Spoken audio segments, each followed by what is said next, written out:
قرآن کریم کے متعلق اب تک جتنی مباحث گزری ہیں ان سب کا خلاصہ یہ ہے کہ بہت سی کتابیں جو اہل سنت والجماعت کے مسلک سے تعلق رکھتی ہیں ان سے معلوم ہوتا تھا کہ قرآن کریم میں بعض آیات کی تبدیلی ہوئی ہے، اور ان آیات کا تعلق کس چیز سے تھا؟ آیا وہ آیات منسوخ ہو گئی تھیں، ناسخ آیات تھیں، یا یہ کہ ان کی تلاوت اور حکم دونوں اللہ نے اٹھا لیے تھے؟ ان تمام امور پر اب تک بات ہو چکی ہے، اور کوئی آدمی زیادہ سے زیادہ جو ثابت کرنا چاہے گا تو بہت زیادہ جب زور اور طاقت لگا کر سارے دلائل کو جمع کرے گا تو زیادہ سے زیادہ یہی ثابت کرنا چاہے گا والعیاذ باللہ کہ قرآن کریم اس میں تحریف ہوئی ہے، اور جو قرآن آج ہمارے ہاتھوں میں موجود ہے یہ پورا نہیں ہے۔ اور جہاں تک اس کے خلاف دلائل کا تعلق ہے، ان کے سوالات جوابات یہ سب چیزیں آپ کے سماعت سے گزر چکی۔ اب دیکھیے، ہم قرآن کریم میں خود دیکھیں کہ اللہ تعالی نے قرآن کریم کے متعلق کیا کہا ہے اور پرانی کتابوں کے متعلق کیا کہا ہے۔ چھٹے پارے میں سورہ مائدہ میں اللہ تعالی نے ارشاد فرمایا ہے، اور یہاں پر یہودیوں کے متعلق ان کی برائیوں کے متعلق یہ باتیں ہوئی ہیں، اور اللہ تعالی نے اس کی 44 نمبر آیت میں ارشاد فرمایا کہ انا انزلنا التوراۃ، ہم نے تورات کو نازل کیا، فیہا ھدی و نور، اور اس تورات میں ہدایت ہے اور روشنی ہے، نور ہے۔ ہدایت سے مراد یہ ہوئی کہ اس میں عقائد ہیں، اس میں مسائل ہیں، اور اس میں اللہ تک پہنچنے کی راہ ہے۔ اور دوسری چیز یہ ارشاد فرمائی کہ قرآن کریم کی طرح اس تورات میں بھی نور تھا، اور عملی احکامات اس سے متعلق اس میں تھا، سارے کا سارا طریقہ کہ اللہ تک پہنچنے کی کون کون سی راہیں ہیں۔ اور پھر ارشاد فرمایا کہ یحکم بہ النبیون الذین اسلموا، تو انبیاء علیہ الصلوۃ والسلام میں جو اللہ کے مطیع اور فرما بردار تھے، جو مسلمان تھے، وہ اس تورات کے مطابق لوگوں کے فیصلے کیا کرتے تھے۔ للذین ہادوا، یہودیوں کے لیے تورات کے مطابق فیصلے کیے جاتے تھے۔ والربانیون، اور جو ان کے مشائخ تھے، جو اہل علم تھے، ان کے ہاں وہ بھی تورات کے مطابق فیصلے کرتے تھے۔ اور اللہ تعالی نے فرمایا ہے کہ والاحبار، اور ان کے علماء بھی بما استحفظوا من کتاب اللہ، کیونکہ اللہ کی اس کتاب کی نگرانی کا حکم انہیں دیا گیا تھا۔ وکانوا علیہ شہداء، اور وہ اس کے گواہ تھے، یعنی یہودی احبار، علماء، ربانیین، یعنی ان کے مشائخ، وہ سارے کے سارے لوگ اس بات کر کے گواہ تھے کہ واقعی اللہ کی کتاب ہے، اور اللہ نے بس یہ ارشاد فرمایا کہ استحفظوا من کتاب اللہ، خدا کی اس کتاب تورات کی ذمہ داری ان پر لگا دی گئی تھی کہ وہ اس کی حفاظت کرتے رہیں گے۔ اللہ تعالی نے یہاں پر صاف اور واضح لفظوں میں بتا دیا کہ تورات کی ذمہ داری مشائخ اور علماء یہود کے ذمہ کی گئی تھی کہ تم لوگ اس کتاب کی حفاظت کرو گے۔ پھر آگے چل کر اللہ تعالی نے انجیل کے متعلق بھی یہی بات ارشاد فرمائی، اور آیت نمبر 46 میں ارشاد ہوتا ہے کہ وقفینا علی آثارہم بعیسی ابن مریم، اور ہم نے اس سے مسیح علیہ الصلوۃ والسلام کو اس کے بعد بھیجا، وہ تصدیق کرنے والے تھے تورات کی، اور ہم نے انہیں انجیل دی۔ وآتیناہ الانجیل، اور ہم نے انہیں انجیل دی، فیہ ھدی و نور، اور انجیل میں بھی ہدایت ہے، انجیل میں بھی نور ہے۔ ومصدقا لما بین یدیہ من التوراۃ، اور وہ تورات کی تصدیق کرنے والی ہے۔ وہدی وموعظۃ للمتقین، اور متقی لوگوں کے لیے انجیل نصیحت ہے، اور انجیل میں پرہیزگار لوگوں کے لیے ہدایت ہے۔ یہ ساری باتیں بتاتی ہیں کہ تورات اور انجیل ان دونوں کی حفاظت کی ذمہ داری اس وقت کے علماء پر لگائی گئی تھی، اور اس کے بعد اللہ تعالی نے یہاں پر تیسری کتاب جو نازل فرمائی اس کا بھی ذکر فرمایا 48 نمبر آیت میں، اور اللہ نے فرمایا کہ انزلنا الیک الکتاب، اور اے نبی صلی اللہ علیہ وسلم ہم نے آپ کی طرف قرآن کو نازل کیا، اور قرآن بالکل سچائی کے ساتھ نازل کیا گیا، مصدقا لما بین یدیہ من الکتاب، اور جو کتابیں اس سے پہلے نازل ہو چکی ہیں قرآن ان کی تصدیق کرتا ہے. اور اگلا لفظ دیکھیے کیسے غضب کا لفظ ارشاد فرمایا وَمُهَيْمِنًا عَلَيْهِ, اور یہ قرآن محافظ ہے ان تمام کتابوں کا جو اس سے پہلے نازل ہو چکی ہیں. قرآن اللہ کی اس وحی کا محافظ ہے جس وحی کو خدا نے کبھی نازل کیا تھا. تو مہیمن کا مطلب یہ ہوا کہ نگرانی کرنے والا, حفاظت کرنے والا. اور اسی طرح بہت سے محققین نے, مفسرین نے اس کے سارے متعدد معنی نقل کر کے آخر پہ اس کا تقریباً سب نے اتفاق سے نقل کر دیا, اور انہوں نے کہا کہ اس کا مطلب یہ ہے کہ قرآن اس سے پہلے وہی کو چیک کرنے والا ہے, یہ نگران ہے, محافظ ہے. یعنی ہم قرآن کے معیار پر تورات کو اور انجیل کو پرکھیں گے. جو چیز قرآن اس کی تصدیق کرتا ہے وہ تمام کی تمام چیزیں سچی ہیں, اور قرآن جس کی تردید کرتا ہے وہ چیزیں غلط ہیں, جھوٹ ہیں. اللہ تعالی نے دو قرآن کریم کی صفات یہاں پر ارشاد فرما دی. ایک تو یہ کہ قرآن مصدق ہے, تصدیق کرتا ہے, اور دوسرے مہیمن ہے, یہ نگرانی کرتا ہے جو پچھلی وحی نازل ہوئی ہے. اور ان دو صفات کے لانے سے قرآن کریم کی دو حیثیتیں سامنے آ گئی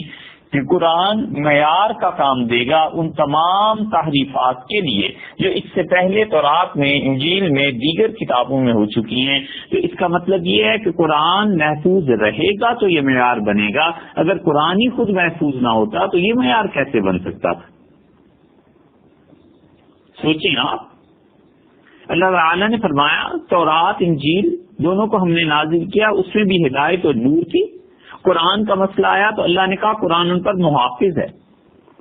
یعنی تورات اور انجیل میں جو کچھ ہے اسے قرآن کی کسوٹی پر پرکھو, اس ترازو میں تولو, جو چیز اس ترازو میں پوری اترے وہ ٹھیک, اور جس کو یہ رد کر دے وہ ظاہر ہے کہ تحریفات ہیں جو تورات اور انجیل میں کی گئی ہیں. تو اگر ایک لمحے کے لیے فرض کر لیا جائے کہ قرآن کی حفاظت نہیں ہو سکی اور اللہ تعالی نے اسے امت کے ذمے لگا دیا تھا, صحابہ کرام رضی اللہ عنہ کے ذمے کہ تم اس کی حفاظت کرنا, اور صحابہ رضی اللہ عنہ نے معاذ اللہ اس میں گڑبڑ کر دی تو قرآن کی خود اتھینٹسٹی خود مشکوک ہو گئی. تو یہ مہیمن کیسے بن سکتا ہے, یہ نگران کیسے بن سکتا ہے؟ اللہ تعالیٰ کو معلوم نہیں تھا جو جس کتاب کو نازل کر رہا ہے تو ایک طرف وہ یہ لقب دیتا ہے کہ یہ قرآن ترازو ہے ان تمام کتابوں کے لیے پرکھنے کے لیے, اور دوسری طرف اس کی حفاظت ہی نہیں. اس لیے یہ آیت بتاتی ہے کہ ایسا معاملہ نہیں ہے. قرآن کریم بالکل محفوظ ہے اور اللہ نے اس وحی کو محفوظ رکھنا تھا, اور اسی لیے جب تورات کا ذکر یہاں آیا ہے تو یہ لفظ قابل غور ہے کہ اللہ تعالی نے فرمایا بِمَسْتُحْفِظُوا مِن کتاب اللہ. ہم نے یہودی علماء اور یہودی مشائخ ان کی ذمہ داری لگا دی تھی کہ خدا کی کتاب یعنی تورات کی حفاظت کریں, اور اللہ کو معلوم تھا کہ حضور اقدس صلی اللہ علیہ وسلم کی امت میں اگر ان کی ذمہ داری یہ لگا دی گئی کہ تم قرآن کریم کو محفوظ رکھنا اور یہ تمہاری ذمہ داری ہے تو لوگ اس ذمہ داری کو نہیں نبھا سکیں گے, اور آنے والی امت جو ہے اتنی بڑی چیز کی خود حفاظت نہیں کر سکے گی. اس لیے جب قرآن کا ذکر آیا تو دیکھیے آپ پھر سورہ حجر میں 13ویں پارے میں 15ویں سورت میں اور 14ویں پارے میں 15ویں سورت میں اللہ تعالیٰ نے 14ویں پارے کے بالکل آغاز میں ارشاد فرما دیا کہ انا نحن نزلنا الذکر, اس قرآن کو, اس نصیحت کو ہم نے ہی, ہم نے ہی نازل کیا ہے, وَإِنَّا لَهُ لَحَافِظُونَ, اور ہم ہی اس کی حفاظت کرنے والے. 3 ضمائر لائیں, انا بلا شک و شبہ, ہم, نحنو پھر رائے ہیں, ہم, نزلنا ہم ہی نے اسے نازل کیا ہے. تاکید کے موقع پہ یہ 3 ضمیریں اکٹھی لے آنا, ہم نے ہی نازل کیا ہے, تو پھر اس کا ترجمہ یہی کریں گے نا کہ بھئی بالکل ہم نے ہی نازل کیا ہے اسے, وَإِنَّا لَهُ لَحَافِظُونَ, اور ہم اس قرآن کے محافظ ہیں. اب کہاں وہ تورات جس کے متعلق اللہ نے کہا علماء اور مشائخ کی ذمہ داری, اور قرآن کی جب باری آئی تو اللہ نے فرمایا کہ بالکل ہم اس کی حفاظت کرنے والے ہیں. آج پوری کائنات میں کوئی ایسی کتاب نہیں ہے جو خود بھی اپنے متعلق دعویٰ کر سکے، حتیٰ کہ تورات اور انجیل بھی یہ دعویٰ نہیں کر سکتی کہ ہم محفوظ ہیں۔ قرآن اس دعوے میں بالکل منفرد ہے، اور باقی کتابوں کے متعلق زیادہ سے زیادہ یہی کہا جا سکتا ہے کہ خدا کی کچھ تعلیم اس میں باقی ہوگی، باقی مرتب وہ انسانوں نے کی ہیں۔ قرآن واحد ایسی کتاب ہے جس کے متعلق اللہ نے فرمایا کہ ہم نے اسے نازل کیا ہے، ہم ہی اس کے بالکل محافظ ہیں، لوگوں پر چھوڑا ہی نہیں، اس امت کے حوالے بات کو کیا ہی نہیں۔ اللہ تعالی کا مزاج اگر یہ غیر مناسب لفظ ولیعذ باللہ، خدا کی پناہ، لیکن بات سمجھنے اور سمجھانے کی غرض سے حق تعالی شانہ کا مزاج قرآن کریم کے متعلق اتنا نازک ہے کہ ذرہ برابر کسی کافر نے تنقید کی، قرآن کے متعلق ایک لفظ کہا، حق تعالی شانہ نے متعدد آیات نازل کر دی کہ کیسے جھوٹے لوگ۔ نبی کریم صلی اللہ علیہ وسلم کی آیات نازل ہوتی تھی، پھر منسوخ ہو جاتے تھے وقت کے ساتھ ساتھ احکامات۔ یہ سورہ بقرہ کی ایک آیت کا حوالہ، اس پر تفصیلی بحث گزر چکی، یہ دیکھ لیجئے 14ویں پارے میں سورہ النحل 16ویں سورت ہے، اور 101 نمبر آیت سے جو رکوع شروع ہو رہا ہے، اللہ نے فرمایا وَإِذَا بَدَّلْنَا آیَةً مَكَانَ آیَةٍ، اور جب ہم کسی حکم کی جگہ دوسرا حکم بھیج دیتے ہیں، ایک آیت کی بجائے دوسری آیت نازل کر دیتے ہیں، وَاللَّهُ أَعْلَمُ بِمَا يُنَزِّلُ، اور اللہ تعالیٰ خوب جانتا ہے کہ جو کچھ اس نے نازل کرنا ہے، جو کچھ بھیجنا ہے وہ خوب جانتا ہے۔ لیکن تبدیلی احکامات کو یہ مشرکین مکہ کیا کہتے ہیں؟ قالوا انما انت مفتر، کہتے ہیں یہ تو تم نرے گھڑ لینے والے ہو، اپنے پاس سے گھڑتے رہتے ہو، جو موقع کے مناسبت سے تم نے دیکھا وہی دین کا ایک حکم کہہ کے جاری کر دیا، یہ تو تمہاری اپنی عادت ہے۔ معاذ اللہ، رسول اللہ صلی اللہ علیہ وسلم کا الزام۔ اللہ نے فرمایا بل اکثرهم لا يعلمون، ان میں اکثر ایسے لوگ ہیں جو جاہل ہیں، احکامات جس ارتقاء اور ترتیب سے نازل ہو رہے ہیں یہ اس کی مصلحت اور حکمت کو جانتے ہی نہیں۔ پھر قرآن ہے کیا؟ قل نزلہ روح القدس، آپ ان سے کہیے کہ قرآن جبریل امین روح القدس پاک روح لے کے آئی ہے میرے رب کا، آپ کے پروردگار کی طرف سے، بالحق سچائی کے ساتھ، لیصدق الذین آمنوا، تاکہ قرآن ایمان والوں کو ثابت قدم رکھے، وہدن، اور قرآن تو ہدایت ہے، وبشریٰ للمسلمین، اور اسلام قبول کرنے والوں کے لیے بہت بڑی بشارت، خوشخبری ہے قرآن اللہ نے انہیں دی ہے۔ وَلَقَدْ نَعْلَمُ أَنَّهُمْ يَقُولُونَ، ہمیں اچھی طرح معلوم ہے یہ لوگ اعتراض کرتے ہیں اور کہتے ہیں انما يعلمه بشر، ایک آدمی آتا ہے اور محمد صلی اللہ علیہ وسلم کو قرآن سکھا جاتا ہے۔ مکہ مکرمہ میں 2 غلام تھے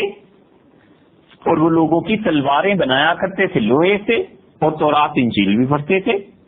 تو رسول اللہ صلی اللہ علیہ وسلم کبھی ان کے پاس رک جاتے تھے۔ تو مشرکین مکہ نے جب یہ دیکھا کہ 2 غلاموں کے پاس یہ رکتے ہیں تو ان سے کہنے لگے کہ کیا تم دونوں لڑکے انہیں قرآن سکھاتے ہو؟ انہوں نے کہا بھی ہم کہاں سکھا سکتے ہیں۔ ان کا نہیں، تم تورات اور انجیل پڑھتے ہو نا، تم اسے قرآن سکھاتے ہو۔ اللہ نے فرمایا انما يعلمه بشر، یہ کہتے ہیں کہ ایک آدمی سکھاتا ہے، لسان الذی یلحدون الیہ، جن لوگوں جس شخص کی طرف تم نسبت کرتے ہو، عجمی،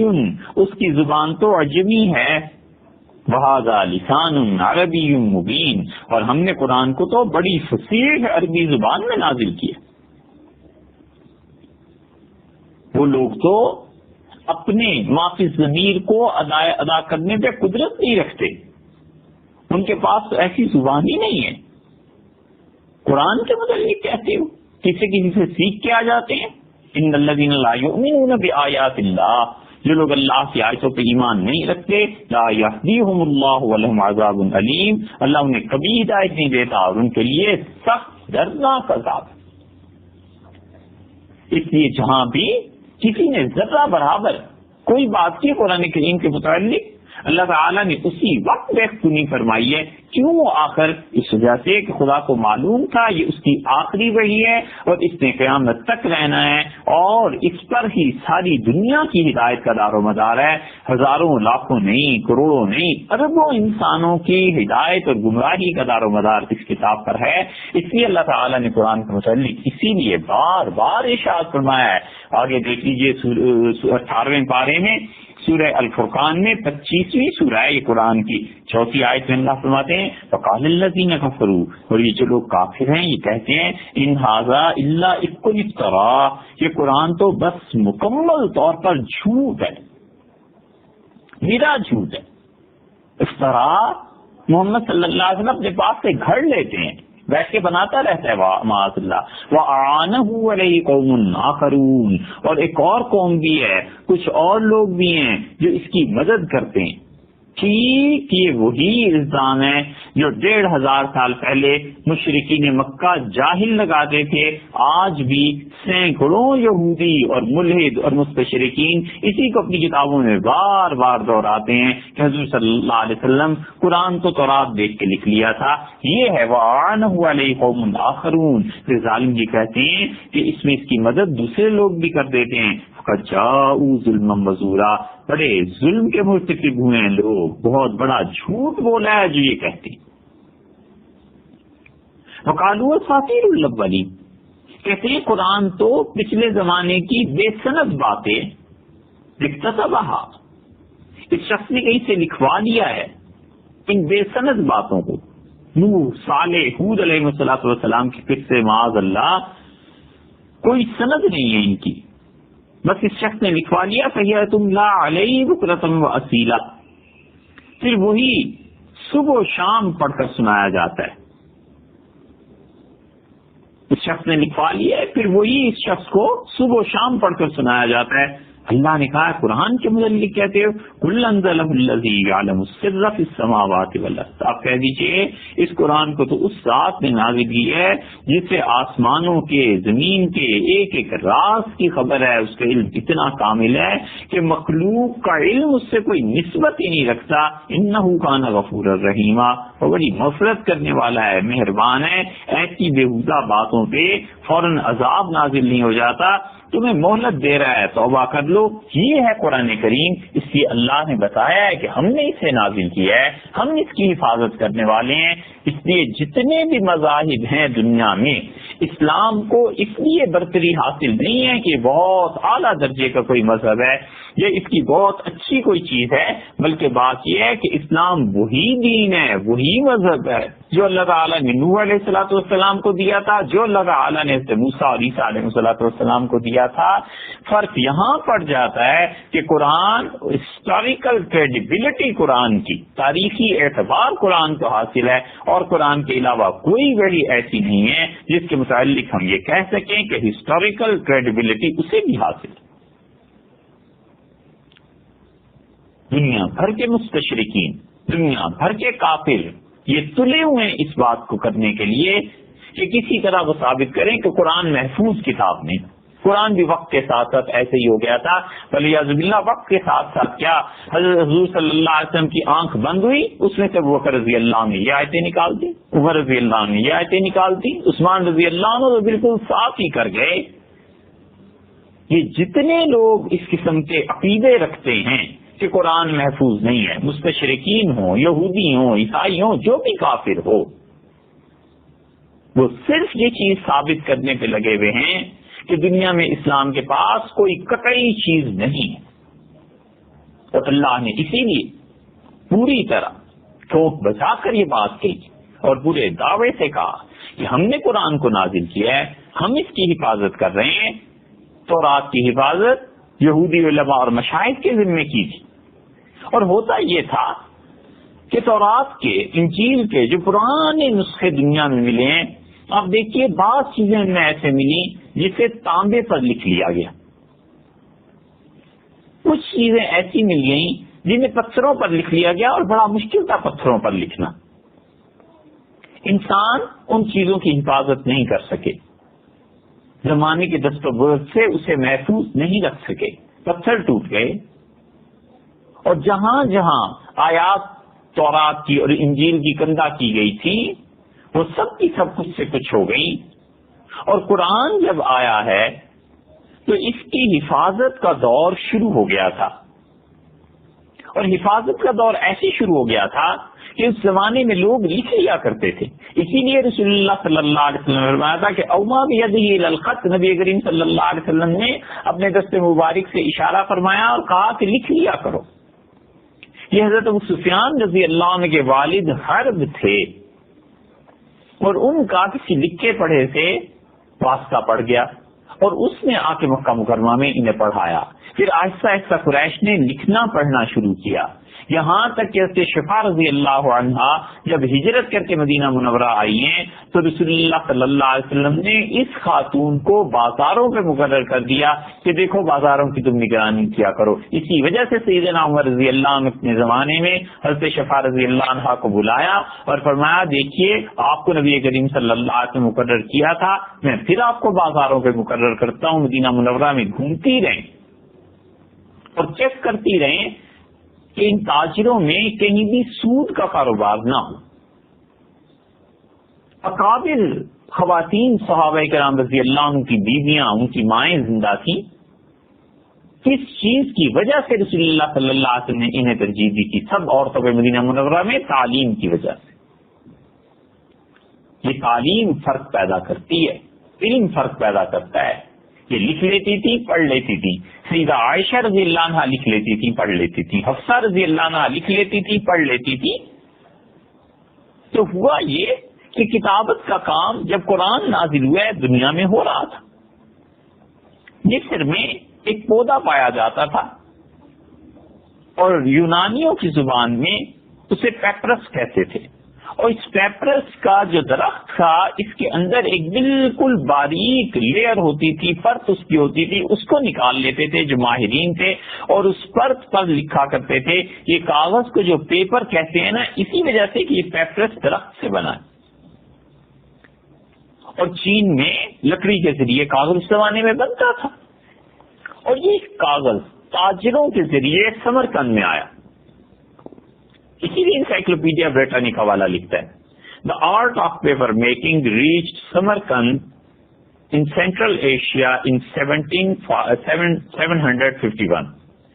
and in 793 the first paper was made in Baghdad during the time of Harun al-Rashid with the golden age of Islamic culture that brought paper making of Europe. دیکھا آپ نے کہ چین سے یہ کاغذ سمرقند میں پہنچا 751 میں عیسوی میں، اور اس کے بعد بغداد میں ہارون الرشید خلیفہ کے زمانے میں پہلی مرتبہ یہ کاغذ بنایا گیا، اور کاغذ صرف بغداد سے یورپ پہنچا. اسلام کے جتنے احسان ہیں اور مسلمانوں کی تہذیب کے جتنے احسان ہیں یورپ کے، کوئی لکھنے بیٹھے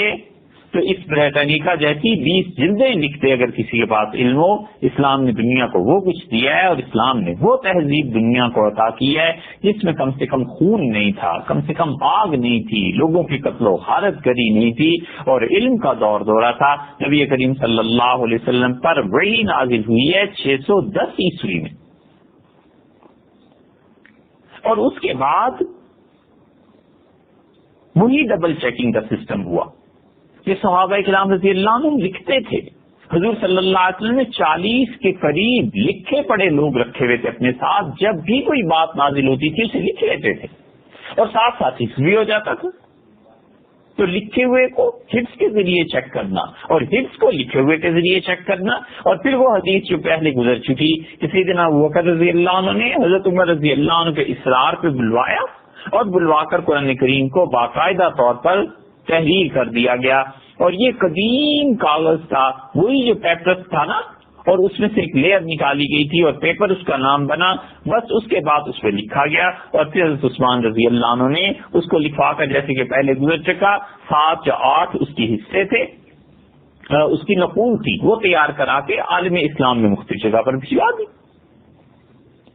اور ہر شہر میں بڑی مسجد میں رکھوا دیا. کہ اپنے اپنے قرآن اس سے نقل کر کر کے لکھتے رہو. لوگ دھڑا دھڑ آتے تھے، قرآن کریم لکھتے تھے، لے کے چلے جاتے تھے، اور پھر اس کے بعد قرآن کی مزید خدمت ہوئی. سیدنا علی رضی اللہ عنہ نے، سیدنا عمر رضی اللہ عنہ نے، اور ان کے بعد حجاج بن یوسف نے، ان سب نے مل کر قرآن کریم پہ زیر زبر پیچ یہ سب چیزیں لکھی، اور پھر خط کوفی میں قرآن لکھا گیا. لہذا اب بھی ایسے نسخے پائے جاتے ہیں جو ایک ہزار سال تو معمولی بات ہے پرانے نسخے لکھے ہوئے ہیں، اس کو دیکھ لیجئے اور آج کے قرآن کو دیکھ لیجئے، کچھ فرق نہیں ہے. اور پھر یہ سلسلہ چلتا رہا یہاں تک کہ نیپولین بوناپارٹ جب آیا 18ویں صدی کے آخر میں مصر میں، تو یہ پرنٹنگ پریس ساتھ لے آیا تھا اور قرآن کو چھاپا گیا، اور جب چھپ گیا تو یہ اللہ کی طرف سے حفاظت کا جو وعدہ تھا وہ بالکل پورا ہو گیا. اب تو جگہ جگہ قرآن کریم ملتے ہیں، اتنی چھپتی ہے یہ کتاب، اللہ کی کتاب ہر جگہ چھپتی ہے اور ہر جگہ وہ پائی جاتی ہے. یہ قرآن کریم کی حفاظت نہیں ہے تو اور کیا ہے؟ اتنے دلائل عقلی ہیں کہ اس کے بعد تو کوئی بالکل ہی دشمنی پہ تلا ہوا ہو تو کہے گا کہ قرآن کریم محفوظ نہیں ہے، وگرنہ قرآن کی حفاظت پہلے دن سے لے کے اب تک ایسے ہی چل رہی ہے اور اللہ نے اسے محفوظ رکھا ہی ہے. نبی کریم صلی اللہ علیہ وسلم کے دور میں بھی وہی قرآن کریم تھا جو آج ہمارے دور میں پایا جاتا ہے. یہ قرآن کریم وہی ہے جو نبی کریم صلی اللہ علیہ وسلم نے جبریل امین سے لیا تھا اور جبریل نے اللہ تعالیٰ سے لیا تھا. اس لیے اس میں کوئی تحریف کی بات آ ہی کیسے سکتی تھی؟ ایک طرف قرآن ہے جو مسلسل اور متواتر ایسے ثابت ہے جیسے دلی کا ہندوستان میں ہونا اور جیسے نیو یارک کا امریکہ میں ہونا، اور دوسری طرف کسی کتاب میں کوئی جھوٹی روایت، کوئی کمزور روایت، کوئی ضعیف روایت، اس کو لے کے آ جانا کہ جی یہ ثابت کرتی ہے کہ قرآن، ارے بھائی یہ کیا ثابت کرتی؟ یہ بالکل ہی ایسی دیوانگی کی باتیں جیسے لاکھوں آدمیوں پر مشتمل ایک جلوس نکلتا ہے، کوئی لیڈر ہے اور وہ جلوس کی قیادت کرتا ہے، اور اس کے پیچھے بالکل آخری سرے پہ ایک آدمی بھونپو لے کر کھڑا ہو جائے اور وہ بار بار کہے کہ سیاست میں یہ لیڈر خراب ہے، ایسا ہے ایسا ہے، تو کون اس کی سنتا ہے؟ ہاتھی چلتے رہتے ہیں قافلوں میں، کتے بھونکتے رہتے ہیں، ہاتھی ہر ایک بھونک اگر پیچھے مڑ کے دیکھنا شروع کر دے تو پھر سفر ہو چکا ہے. اس لیے اتنا بھونڈا الزام ہے کہ کوئی عقل مند آدمی جس کا تعلق دین سے نہ بھی ہو، اسلام سے نہ بھی ہو، تو بھی جب اتنے حقائق کا مطالعہ کرے گا تو یہ بات تسلیم کیے بغیر نہیں رہ سکتا کہ قرآن اپنی حقیقی صورت میں آج بھی امت میں ایسے ہی محفوظ ہے جیسے وہ پہلے دن حضور اکرم صلی اللہ علیہ وسلم پر نازل ہوا تھا. رہ گئی یہ بات جو حضرت عثمان رضی اللہ عنہ پہ الزام ہے. کسی دن عثمان رضی اللہ عنہ نے قرآن کریم کو جلا دیا تھا. اس کی ساری اصل وہ ہے جو صحیح بخاری کی روایت فضائل القرآن میں آتی ہے. امام بخاری رحمت اللہ علیہ نے اپنی صحیح میں باب باندھا ہے کہ جمع القرآن، قرآن کریم کیسے جمع ہوا، اور روایت یہ ہے کہ انس بن مالک رضی اللہ عنہ نے بیان کیا کہ حذیفہ بن یمان رضی اللہ عنہ قدم علی عثمان، سیدنا عثمان رضی اللہ عنہ کے پاس آئے، اور یہ روایت پہلے اس سے گزر چکی ہے، اس کو کچھ تفصیل کے ساتھ آپ کی خدمت میں پیش کیا جا چکا ہے. وکان یغازی اہل الشام فی فتح آرمینیا و آذربائیجان مع اہل العراق، اور اہل عراق کی مدد کے ساتھ آرمینیا اور آذربائیجان کے علاقے جو تھے شام والوں کی مدد کے ساتھ ان لوگوں نے مل کے فتح کرنے تھے. وافزع حذیفہ اختلافهم فی القراء، جب یہ شام، عراق اور ان کے لشکر جمع ہوئے حذیفہ رضی اللہ عنہ کے، تو حذیفہ رضی اللہ عنہ گھبرا اٹھے، لوگوں کی قراءت میں اختلافات دیکھے. فقال حذیفہ رضی اللہ عنہ مدینہ منورہ حاضر ہوئے اور حضرت عثمان رضی اللہ عنہ سے کہا یا امیر المومنین ادرک هذه الامہ قبل ان یختلفوا فی الکتاب اختلاف الیہود والنصارى، اس امت کی خبر لیجیے، خدا کی کتاب کے متعلق اختلافات کی ابتدا ہونے لگی ہے، ایسے نہ ہو کہ یہودیوں اور عیسائیوں جیسے اختلافات ہو جائیں. حضرت عثمان رضی اللہ عنہ نے حفصہ رضی اللہ عنہ کی طرف بھیجا ایک کاتب کو اور کہا ہمارے پاس وہ قرآن کریم کا نسخہ بھیج دیں جو لکھا تھا سیدنا ابوبکر رضی اللہ عنہ کے زمانے میں، تو ہم اس کی کاپیز بنائیں گے. ننسخها فی المصاحف، ہم صفحات میں اسے لکھ لیں گے، ثم نردھا الیک، اور ہم اس کے بعد آپ کی خدمت میں دوبارہ پیش کر دیں گے۔ تو حضرت حفصہ رضی اللہ عنہا نے یہ نسخہ سیدنا عثمان رضی اللہ عنہ کو دیا، اور حضرت عثمان رضی اللہ عنہ نے، امیر المومنین رضی اللہ عنہ نے زید بن ثابت، عبداللہ بن زبیر، سعید بن عاص، عبد الرحمن بن حارث بن ہشام، ان سب کی یہ ڈیوٹی لگا دی رضی اللہ عنہ کی کہ اس کی شکل نقلیں بناؤ۔ اور حضرت عثمان رضی اللہ عنہ نے قرآن کو لکھوایا، اس سے کاپی کروایا، اور پھر آگے آتا ہے کہ فَأَرْسَلَ إِلَى كُلِّ أُفُقٍ بِمَصْحَفٍ مِّمَّا نَسَخُوا، جو کچھ لکھا گیا تھا قرآن کریم، کاپیز تیار کی گئی تھی، نقلیں بنائی گئی تھیں، اس نسخے کو دیکھ کر سیدنا عثمان رضی اللہ عنہ نے اسے اپنی ساری خلافت میں بھجوائے۔ وہ نسخے، وہ 7 یا 8 نسخے جتنے بھی تھے، وَأَمَرَ بِمَا سَوَاهُ مِنَ الْقُرْآنِ، اور انہوں نے حکم ارشاد فرمایا کہ قرآن کے علاوہ فی کل صحیفۃ، جو کچھ کے لکھا گیا، اور مصحف، اس قرآن کو دیکھو، اور اس کے علاوہ جتنے بھی قرآن پائے جاتے ہیں، یحرق، انہیں جلا دیا جائے۔ یہ قرآن میں بھیج رہا ہوں، اور اس قرآن کے علاوہ جتنے بھی قرآن پائے جاتے ہیں، مثلا کچھ نسخے ایسے جن میں منسوخ آیات بھی ابھی تک لکھی ہوئی ہیں، مثلا کچھ نسخے ایسے ہیں جن میں ابھی تک وہ آیات لکھی ہوئی ہیں جن آیات کی تلاوت نبی کریم صلی اللہ علیہ وسلم نے ترک فرما دی تھی، مثلا تفسیری جملے جن میں لکھے ہوئے ہیں۔ اس قسم کے جتنے نسخے ہیں ان سب کو ان یحرق، جلا دیا جائے۔ یہ حضرت عثمان رضی اللہ عنہ پہ اعتراض ہے۔ ہم پوچھتے ہیں کہ سیدنا عثمان رضی اللہ عنہ نے چلو بھئی فرض کر لیا کہ جلانے ہی کا حکم دے دیا تھا، تو امت لڑ کے ٹکڑے ٹکڑے ہو جاتی ہے، اور قرآن جیسی کتاب اگر محفوظ نہ رہتی، والعیاذ باللہ، فرض کر لو یہ زیادہ اچھا تھا یا وہ جو باقی نسخے تھے انہیں آگ میں جلانا زیادہ اچھا تھا؟ سیدنا عثمان رضی اللہ عنہ نے کون سی ایسی خرابی کر دی؟ اور عثمان رضی اللہ عنہ نے کیا یہی لکھ کے بھیجا تھا کہ یحرق، کہ اسے جلا دیا جائے؟ یہ یحرق کا لفظ جو ہے نا، تحریک، جلانا، ہا کے ساتھ ہے۔ حلوے کے آغاز میں جو ہا آتی ہے اس کے ساتھ ہے نا۔ اور دوسری روایت ترمذی کی یہ ہے کہ وہ کہتے ہیں نقل کرنے والے سے ایک نقطہ چھوٹ گیا ہے، اور یہ تھا اصل میں لفظ کہ یحرق، کہ ان کو پھاڑ دیا جائے۔ اسماعیلی رحمت اللہ علیہ وہ بخاری کی روایت کا کہتے ہیں کہ انتم یہ حکم دیا تھا کہ مٹا دیا جائے۔ تو جب الفاظ میں خود روایت میں اختلاف ہو گیا کہ سیدنا عثمان رضی اللہ عنہ کا اصل حکم کیا تھا، کیا جلا دینا، یا یہ کہ پھاڑ دینا، یا مٹا دینا، تو پھر جب اختلاف خود ایک لفظ میں روایات میں واقع ہو گیا ہے، تو مختلف فی روایت پر یقین کر لینا، اور سیدنا عثمان رضی اللہ عنہ کی جلالت قدر اور نبی کریم صلی اللہ علیہ وسلم کے داماد اور ان کا اللہ سے تعلق، اس کی کوئی اہمیت ہی نہیں رہی۔ پھر الزام جو لگانا ٹھہرا۔ اور دوسری جگہ آتا ہے کہ وَأَمَرَهُمْ أَن يَحْرِقُوا، حضرت عثمان رضی اللہ عنہ نے حکم دیا کہ جو کوئی بھی اس قرآن جو میں بھیج رہا ہوں اس کے علاوہ کوئی اور لکھا گیا ہے اسے جلا دیا جائے۔ اور اس زمانے میں حرقت المصاحف بالعراق بالنار، عراق میں آگ میں متعدد نسخے ڈال دیے گئے۔ یہ کیا جو لوگ جلا رہے تھے، ہم سوال یہ کرتے ہیں کہ کیا وہ اپنے گھروں میں تنہائی میں جلا رہے تھے؟ ان میں کوئی ایمان نہیں رہ گیا تھا؟ سیدنا علی رضی اللہ عنہ کی روایت، امیر المومنین رضی اللہ عنہ نے ارشاد فرمایا لا تقولوا لعثمان فی احراق المصاحف،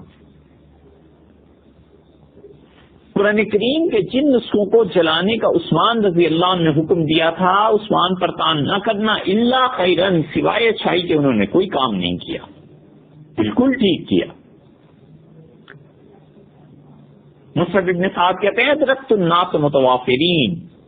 میں نے کثرت سے لوگوں کو دیکھا جب حضرت عثمان رضی اللہ عنہ نے حکم دیا تھا تو ان مصاحف کو جب جلایا گیا فاعجبہم ذالک، تو لوگوں نے عاجبہم اس پہ تعجب کا اظہار کیا یا خوشی کا اظہار کیا۔ تو لوگ آخر دیکھ ہی رہے تھے،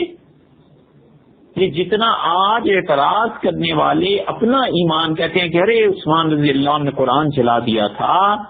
کیا عثمان رضی اللہ عنہ اور صحابہ کرام رضی اللہ عنہ اور پوری خلافت اسلامیہ میں مسلمانوں میں اتنی غیرت، اتنا ایمان بھی نہیں تھا جتنا آج یہ اعتراض کرنے والوں کا ایمان ہے؟ یہ بھی تو سوچنا چاہیے. اس زمانے کے ظالم آج کے بہت سے نام نہاد اولیاء اللہ سے بہتر تھے. انہوں نے حضور اکرم صلی اللہ علیہ وسلم کے دور کی برکات دیکھی تھی. اور آگے آیا ہے کہ جن لوگوں کے سامنے یہ جلائے گئے نسخے، لم ینکر ذالک منہم احد، کسی ایک نے بھی حضرت عثمان رضی اللہ عنہ کو برا نہیں کہا، کسی ایک نے بھی اس فعل پر تنقید نہیں کی. تو ہم کہتے ہیں چلو بھائی فرض کر لو جلا دیے گئے، لوگوں کے سامنے جلائے گئے، مجمع جمع ہو گئے، متوافرین لوگوں کے چھٹ لگ گئے اس چیز کو دیکھنے کے لیے، ان میں سے تو کسی نے اعتراض نہیں کیا. اب 1500 سال بعد اعتراض یاد آ رہا ہے کہ عثمان رضی اللہ عنہ نے یہ کیا. فرض کی جلائی گئے تھے تو کیا ان کا جلانا اچھا تھا جن میں تفسیری جملے شامل تھے، جن میں منسوخ آیات شامل تھیں؟ حضرت عثمان رضی اللہ عنہ کا ختم کرو اس قصے کو، اور جو اصل حقیقی قرآن ہے وہ تمہارے سامنے. یہ اچھا تھا یہ کہ اس صدی میں اختلافات پڑ جاتے کہ قرآن میں یہ بھی ہے اور یہ بھی ہے، ایک کہتا نہیں جی یوں ہے اور دوسرا کہتا یوں ہے، امت ٹکڑے ٹکڑے ہو جاتی. اور قرآن کریم جیسی عظیم چیز جو واحد معتمد چیز ہے جس میں سارے مسلمان متفق ہے، خود مسلمان ایسے نہ رہتے، اور تورات انجیل اور زبور جیسی حیثیت قرآن کریم کی ہو جاتی، یہ زیادہ اچھا تھا. عثمان رضی اللہ عنہ کا فیض زیادہ اچھا تھا. فرض کر لو اگر انہوں نے چلایا. اور اصل روایت ابو قلابہ رضی اللہ عنہ کی ہے. بات یہ ہے اگرچہ ان پہلی روایات کو حافظ ابن حجر رحمۃ اللہ علیہ سے لوگوں نے ترجیح دی ہے، لیکن اصل بات جو عثمان رضی اللہ عنہ نے لکھی تھی،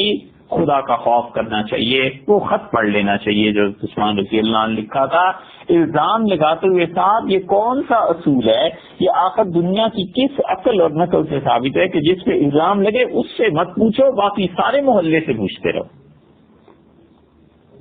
ایک لڑکے نے چوری کی، اب سارے محلے میں سرگوشیاں ہو رہی کہ اس نے چوری کی. آپ کو کیسے بتایا؟ ارے بھی فلاں کہہ رہا تھا چوری کی. ایک جس پر چوری کا الزام ہے اس سے نہیں پوچھنا کہ اصل حقیقت کیا ہے، باقی ساری جہان سے پوچھو. یہ ان لوگوں کا وتیرہ ہے جو جھوٹ کو پھیلاتے ہیں، اور جھوٹ کو پھیلانا بھی اتنا ہی گناہ ہے جتنا جھوٹ کا بولنا گناہ ہے. سیدنا عثمان رضی اللہ عنہ پر الزام لگانا تو گناہ ہے ہی ہے، اور ان پر الزام کو پھیلانا بھی گناہ ہے. اور پھر اس کی زد سیدنا عثمان رضی اللہ عنہ تو خیر کیا پڑے گی، اس کی زد بڑھتی ہے جا کر قرآن پہ. کیا آپ یہ کہنا چاہتے ہیں کہ قرآن پورا نہیں؟ تو صاف کھل کے کہیے بھی قرآن پورا نہیں ہے، تاکہ دوسرے کو فتویٰ دینے میں بھی آسانی ہو کہ جو قرآن کریم کو مکمل نہیں مانتا، یہ اس بات کا قائل ہے کہ قرآن میں تحریف ہو گئی ہے، اس بات کا قائل ہے کہ صحابہ کرام رضی اللہ عنہ نے قرآن کریم میں تحریف کر دی تھی، بلا شک و شبہ وہ کفر کا ارتکاب کرتا ہے. کھل کے بات کرے. سیدنا عثمان رضی اللہ عنہ لکھا کیا تھا ان سے بھی تو پوچھو بھائی. ابو قلابہ رحمۃ اللہ علیہ کی روایت میں آتا ہے فلما فرغ عثمان من المصحف، حضرت عثمان رضی اللہ عنہ جب قرآن کریم کی اس لکھوانے سے وہ جو کاپیز بنی تھی اس سے فارغ ہو گئے، كتب الى اہل الامصار، تمام شہروں میں خط اپنا بھیجا، ان کی طرف لکھا انی قد سمعت كذا وكذا، میں نے قرآن کریم کو اس طرح نقل کروا دی ہے، وَمَحَوْتُ مَا عِنْدِي، اور میرے پاس کو اس قرآن کے علاوہ جو چیزیں مجھے ملی ہیں میں نے مٹا دی ہیں، فَمْحُوا مَا عِنْدَكُمْ، تمہارے پاس بھی قرآن کے علاوہ جتنی اس قسم کی چیزیں انہیں مٹا دو. یہ ہے اصل بات. بس اب راوی نے آگے جس کے جو جی میں مٹانے کی ترتیب آئی اس نے اپنے پاس سے وہ کر لی. اسی کا مٹانا آگی سے ہو سکتا ہے، حکم دیا تھا جلانے کا، دوسرا کہتا ہے نہیں پانی سے مٹایا گیا ہے، اس لیے وہ کہتا ہے عثمان رضی اللہ عنہ نے ساری چیزوں کو دھو دینے کا حکم دیا تھا کہ قرآن کے نام سے تفسیری جملے ہیں، منسوخ آیات ہیں، جو کچھ بھی تمہارے پاس ہے ان سب کو دھو دو پانی سے.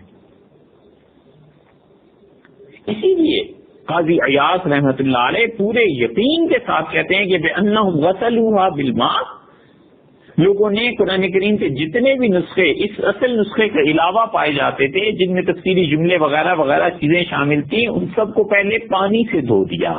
ثم احرقوها، اور پھر اس کے بعد انہوں نے آگ میں ڈال دیے وہ صفحات اور وہ چیزیں تاکہ کوئی نشان ہی باقی نہ رہے۔ قاضی عیاض کہتے ہیں یقینی طور پر ایسے ہوئے۔ دیکھا آپ نے حضرت عثمان رضی اللہ عنہ سے کہا تھا مٹا دو، تو جس شخص کو جو مٹانے کا طریقہ مناسب معلوم ہو اس نے وہ کیا، اس کی نسبت حضرت عثمان رضی اللہ عنہ کی طرف کر دی۔ اس لیے ایک راوی کہتا ہے حضرت عثمان رضی اللہ عنہ کا تھا کہ دھو دو، دوسرا کہتا ہے حضرت عثمان رضی اللہ عنہ نے فرمایا تھا جلا دو۔ نہیں، انہوں نے کیا فرمایا تھا ان سے بھی پوچھ لو، ان کا خط تاریخ اور حدیث ہمیں بتاتی ہے کہ سیدنا عثمان امیر المومنین رضی اللہ عنہ نے یہ فرمایا تھا کہ میرے پاس جو کچھ ہے میں نے مٹا دیا، تم بھی اپنے پاس جو کچھ ہے وہ مٹا دو۔ اور یہی وہ چیز ہے جو مصنف عبد الرزاق میں بھی آئی ہے، بہت جگہ پر آئی ہے، اور اسی سے پتہ چلتا ہے کہ قرآن کریم کے وہ صفحات جو کام میں نہ لائے جا سکیں انہیں پانی میں بہا دیا جائے، اور اس زمانے میں روشنائی کچی ہوتی تھی، پانی سے دھل جاتی تھی، اور اب وہ روشنائی کچی نہیں رہی، اب تو چھپ جاتی ہے، اس لیے ان کی تدفین کر دی جائے۔ تو عثمان رضی اللہ عنہ اصل میں یہ حکم دیا تھا۔ اب اس کے بعد جو آدمی ان پر الزام لگا کے اپنی عاقبت خراب کرنا چاہے، بلا شبہ وہ اپنی عاقبت خراب کرنا چاہتا ہے تو کرے، لیکن کم سے کم یہ نہ کرے کہ اہل علم کے کندھے پہ پاؤں رکھ کے جہنم میں جانا ہے۔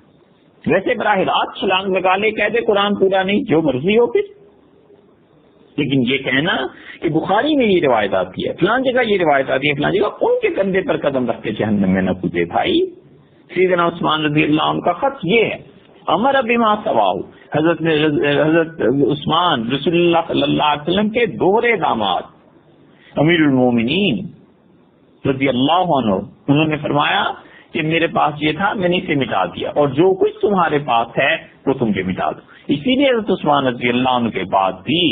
جو اہل علم خلفاء اور بعض حضرات آئے ہیں انہوں نے قرآن کریم کے ساتھ یہی معاملہ کیا کہ قرآن کریم کی کوئی بھی چیز ان کے پاس تھی جو قرآن کے علاوہ تفصیلی روایات یہ چیزیں تھیں، انہوں نے کہا اسے ختم کر دینا چاہیے، مٹا دینا چاہیے، تاکہ آئندہ آنے والی نسل پہ یہ نہ سمجھ لے کہ یہ جو ہے قرآن ہی ہے، اسے پتہ چل جائے کہ قرآن ایک الگ چیز ہے اور تفصیلی روایات، منسوخ آیات اور قرات وغیرہ کے اختلافات کی ایک الگ چیز ہے۔ یہ جو حضرت عثمان رضی اللہ عنہ پہ الزام تھا، یہ تو اپنی آخرت برباد کرنے والے جو لگاتے ہیں سو لگاتے ہی ہیں، ایک الزام حنفیوں پر بھی ہے کہ حنفی فقہا یہ لکھتے ہیں کہ قرآن کریم کو ولیعذ باللہ پیشاب سے لکھ لیا جائے،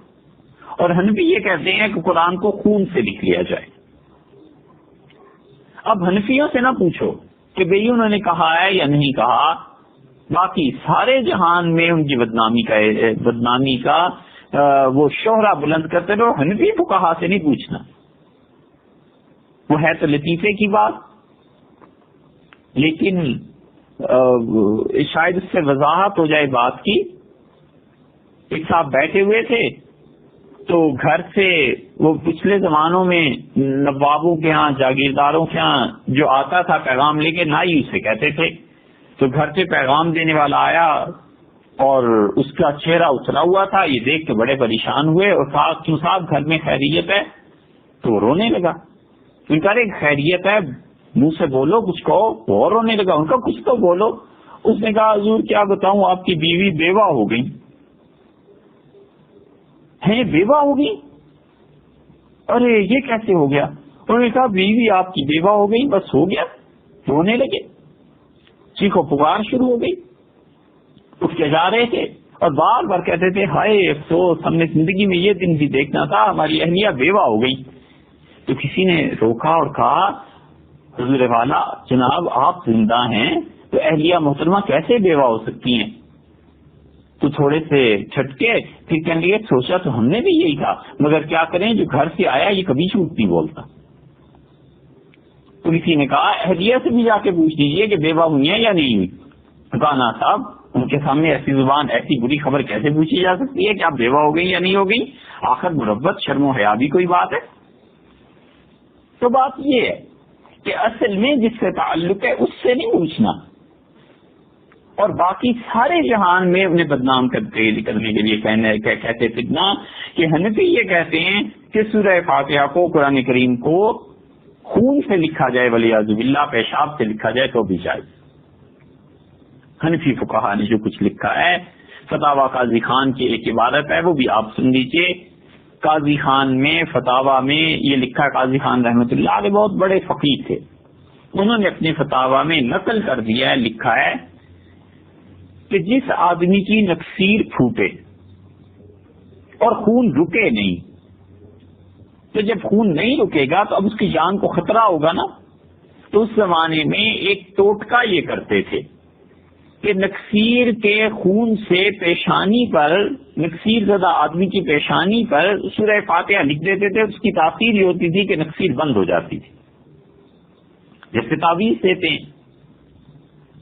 تو ایک آدمی جس کی نکسیر پھوٹی اور کہتے ہیں اس کا خون نہ رکے،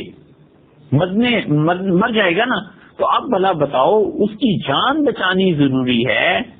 یا یہ چیز ضروری ہے کہ قرآن کریم کے اس الفاظ کو، سورہ فاتحہ کو علاج کی غرض سے اس کے ماتھے پہ نہ لکھا جائے، چاہے مر جائے، اس مرنے پہ کوئی گناہ نہیں ہوگا۔ ایک آدمی اس کی حیثیت سمجھنی چاہیے، بھوکا ہے، پیاسا ہے، اور خون اور اس کے پاس سور کا گوشت،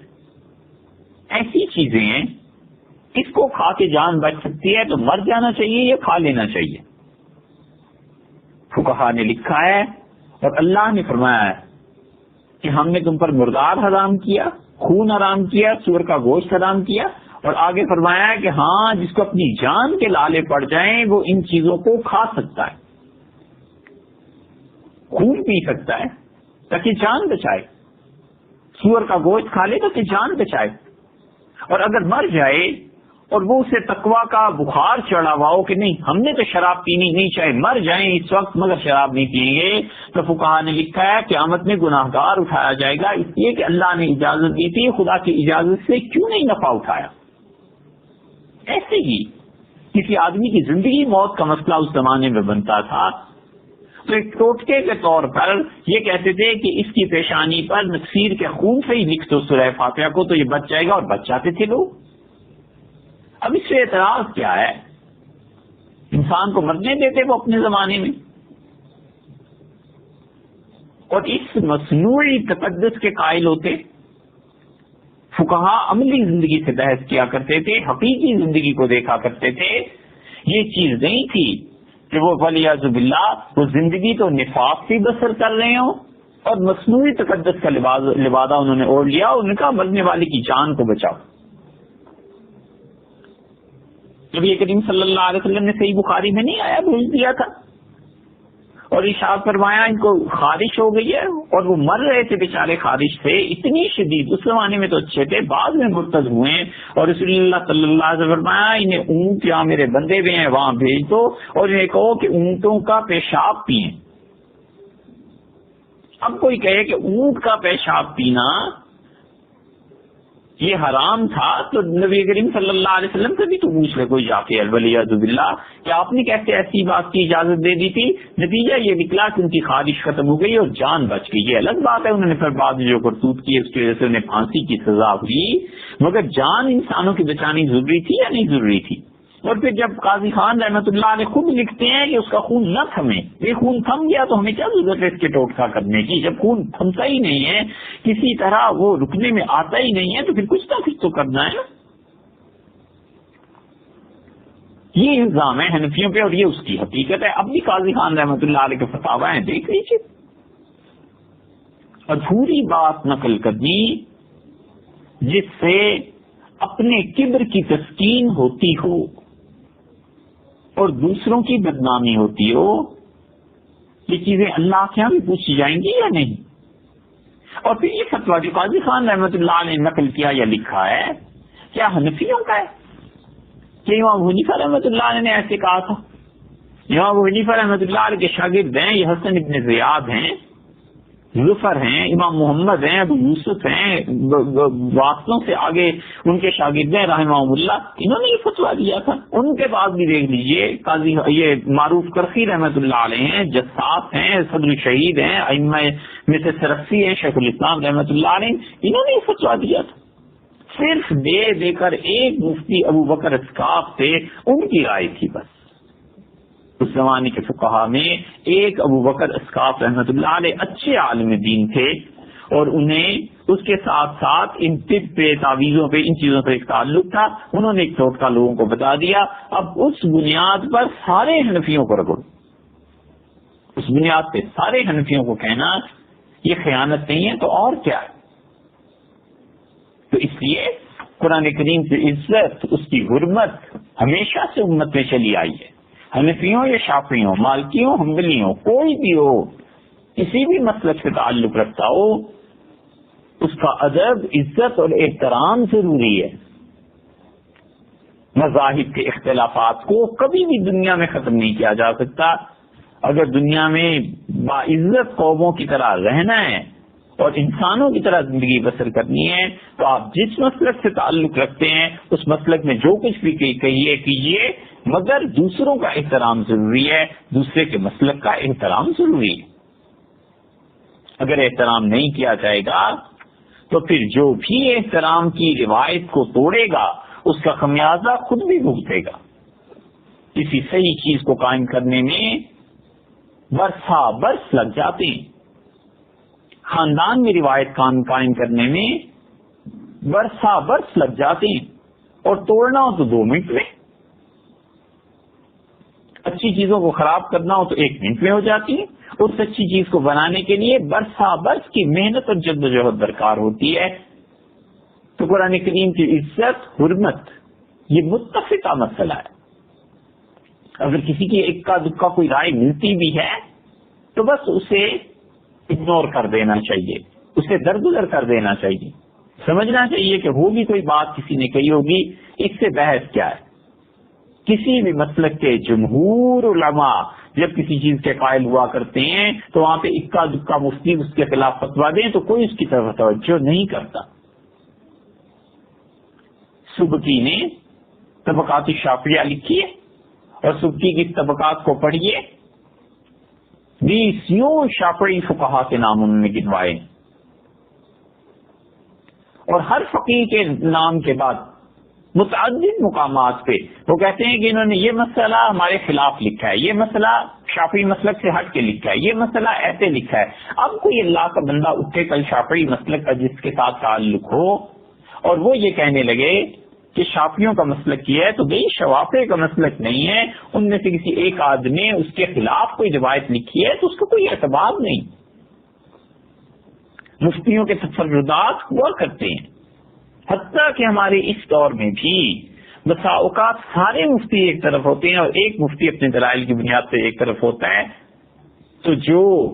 اللہ کے اچھے بندے ہیں وہ جمہور مفتی جہاں پر بہت زیادہ ہوں اور ان کا گویا ایک طرح کا اکٹھ اور جوڑ ہو جائے کسی فتوے پر، اسی پر عمل کیا کرتا ہے، اکا دکا کی رائے کا کوئی اعتبار نہیں ہوتا۔ ایسے بھی مل جائیں گے مصر والے جنہوں نے کئی ایک فتوے دے دیے لیکن ان کے فتووں کا کوئی اعتبار نہیں کیا گیا۔ سو اسی طرح قرآن کریم اول سے آخر تک محفوظ ہے اور اس کی حفاظت تینوں طریقوں پر ہے،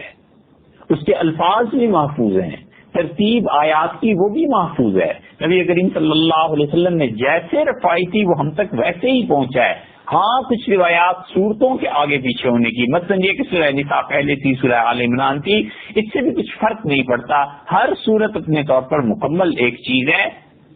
تو جو کوئی قرآن کریم کے متعلق عقیدہ رکھے گا اور کہ ولیعذ باللہ قرآن کریم میں تحریف ہوئی ہے تو یہ عقیدہ اسے کفر تک لے جائے گا۔ قرآن کریم کا انکار کچھ معمولی بات نہیں، عقیدے کا مسئلہ ہے، ایمان اور کفر کے معیار کی بات ہے کہ ایک آدمی ایمان سے نکلا تو سیدھا کفر میں گیا، اور عبداللہ بن مسعود رضی اللہ عنہ نے جو قرآن کریم اپنے شاگردوں کو پڑھایا تھا اس وقت سے لے کر اب تک سینہ بہ سینہ اور پھر کتابت کے ذریعے محفوظ چلا آتا ہے۔ عبداللہ بن مسعود رضی اللہ عنہ پہ ایک تو یہ الزام، پھر حضرت عثمان رضی اللہ عنہ پہ الزام، ابن مسعود رضی اللہ عنہ پہ ایک اور الزام بھی لگایا گیا، اور وہ الزام یہ تھا کہ ابن مسعود رضی اللہ عنہ نے سورہ الناس اور سورہ فلق اور الناس جو آخری دو صورتیں ہیں اس کا انکار کر دیا تھا، اور ابن مسعود رضی اللہ عنہ کہتے تھے یہ قرآن کریم کا حصہ نہیں ہے۔ یہ وہ 6 الزامات میں سے ایک ہے جو سنن کبریٰ میں امام بہقی رحمۃ اللہ علیہ نے ابو بکر بن اسحاق شافعی فقیہ سے نقل کیے، اور انہوں نے کہا پھر وہی روایت پہ آ گئی بات جہاں سے عبداللہ بن مسعود رضی اللہ عنہ پہ تنقید کی بات شروع ہوئی تھی کہ لوگوں نے ان پہ کیا الزام لگائے، اس میں سے ایک بات یہ اس نے کہی ابو بکر بن اسحاق نے، اور بڑی جرت کے ساتھ یہ بات اس نے کہی ہے، یعنی جرت کوئی اچھے معنی میں نہیں دیا جا رہا۔ انہوں نے کہا کہ ابن مسعود رضی اللہ عنہ اگر بھول گئے رفع یدین تو کون سی ایسی بات ہے، ابن مسعود رضی اللہ عنہ تو یہ چیز بھی بھول گئے تھے، یہ چیز بھی بھول گئے تھے، اور ابن مسعود رضی اللہ عنہ کیف کان یقرأ النبی صلی اللہ علیہ وسلم رسول اللہ صلی اللہ علیہ وسلم واللیل اذا یغشی، اس سورت کو کیسے پڑھتے تھے ابن مسعود رضی اللہ عنہ یہ بھی بھول گئے تھے۔